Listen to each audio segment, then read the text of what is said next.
அடியேன் ராமானுஜதாசன். அனைவருக்கும் வணக்கம். இன்னைக்கு நம்ம ஆண்டாளோட திருப்பாவையில் 13வது பாசுரார்த்தம் பார்க்கலாமா? புள்ளின் வாய்க்கிண்டானே என்ற இந்த பாசுரத்தில் இங்கு எழுப்பக்கூடிய தோழியின் கண்ணழகை கொண்டாடுற ஆண்டாள். அதாவது வெளிக்கண் மட்டும் அழகல்ல, உட்கண்ணும் அழகு அப்படிங்கிறா. அது என்ன உட்கண்ணு வெளிக்கண்ணு அப்படின்னா, வெளிக்கண் வெளியே இருப்பதை பார்த்து தெரிந்து கொள்வது.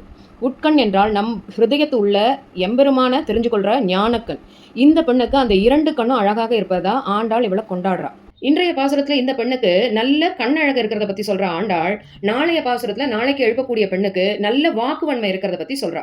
நல்ல கண்ணும் நல்ல வாக்குவன்மையும் இருக்கிறவா மட்டும்தான் நம்மளை நல்வழிக்கு அழைச்சிட்டு போக முடியும். அப்படிப்பட்டவா யார் அப்படின்னா ஆச்சாரியங்கள். ஆச்சாரியங்கள் தான் நல்ல கண்ணும் நல்ல வாக்கும் இருக்கக்கூடியவா. அப்படிப்பட்ட வவாளால தான் நம்மளை நல்வழியில அழைச்சிட்டு போக முடியும் அப்படிங்கிறத சொல்றதுதான் இந்த பாசுரங்கள் ரெண்டுமே. ஆச்சாரியங்களை புகழ்ந்து சொல்றா ஆண்டாள். மேலும் பாசுரார்த்தம் பார்க்கலாம் வாங்கு. பறவை வடிவம் கொண்ட பகாசுரனை அழித்தவனும் பிறன் மனைவியை நாடிய அந்த ராவணனை அழித்தவனையும், அதாவது இதுல கிருஷ்ணாவதாரம் ராமாவதாரம் ரெண்டையும் சொல்றா ஆண்டா. அந்த எம்பெருமான பாடிக்கொண்டே நம் தோழிகள் அனைவரும் நோன்பு இருக்கிற இடத்துக்கு போயிட்டா. நான் உன்னை அழைப்பதற்காக உன் வீட்டு வாசல்ல வந்து நிற்கிறேன்.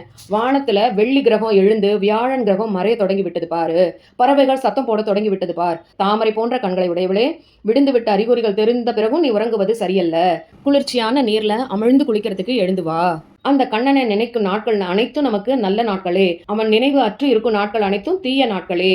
ஆகையால தூக்கங்கிற திருட்டை விட்டுட்டோ விரைந்து எழுந்து வந்து எங்களோட சேர்ந்துக்கோ அப்படின்னு சொல்றா. பொருள்களை மட்டும் திருடுவது திருட்டல்ல, நேரத்தை வீணடிப்பதும் ஒரு வகையில திருட்டே அப்படிங்கறது தான் இங்க கள்ளம் தவிர்ந்து அப்படிங்கிறத மாதிரி சொல்றா ஆண்டாள். அதாவது நேரத்தை திருடுறது கூட திருட்டு தான் அப்படிங்கறத தான் இங்க நமக்கு தெளிவா புரிய வைக்கிறா ஆண்டாள். நேரத்தை வீணடிக்காத, கிடைச்ச நேரத்துல அவன் திருநாமத்தை சொல்லி அவன் திருவடியை அடையிறதே சிறப்பு அப்படிங்கறத ஆண்டாள் நமக்கு புரிய வைக்கிறா. தொண்டரடி இப்படி ஆழ்வார் கூட சொல்றார் பாருங்க. வேதம் நூல் பிராயம் 100 மனுஷர்தாம் புகுவரையிலும் பாதியும் உறங்கி போகும் நின்றையில் 15 ஆண்டுங்கிற பாசுரத்துல மனுஷனுக்கு 100 வயசு. அந்த 100 வயசுல பாதி காலம் பேதை, அதாவது குழந்தையாக, பாலகன் சிறிய வயது, இளமை, கிழத்தன்மை, வியாதி, அப்படி துன்பம் அதுல போயிடுமா.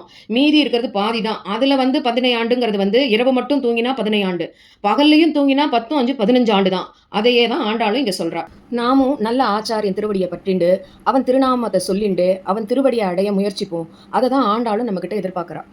புள்ளின் வாய்க்கேண்டானை பொல்லார கனை, புள்ளின் வாய்க்கேண்டானை பொல்லார கனை, கிள்ளி களைந்தானை கீர்த்திமை பாடி போய் பிள்ளைகளெல்லாரும் பாவை கலம் புக, பிள்ளைகளெல்லாரும் பாவை கலம் புக, வெள்ளி எழுந்து வியாழன் உறங்கிற்று, வெள்ளி எழுந்து வியாழன் உறங்கிற்று, புள்ளும் சிலம்பின காண் போதரி கண்ணினாய், புள்ளும் சிலம்பின காண் போதரி கண்ணினாய், குள்ள குளிர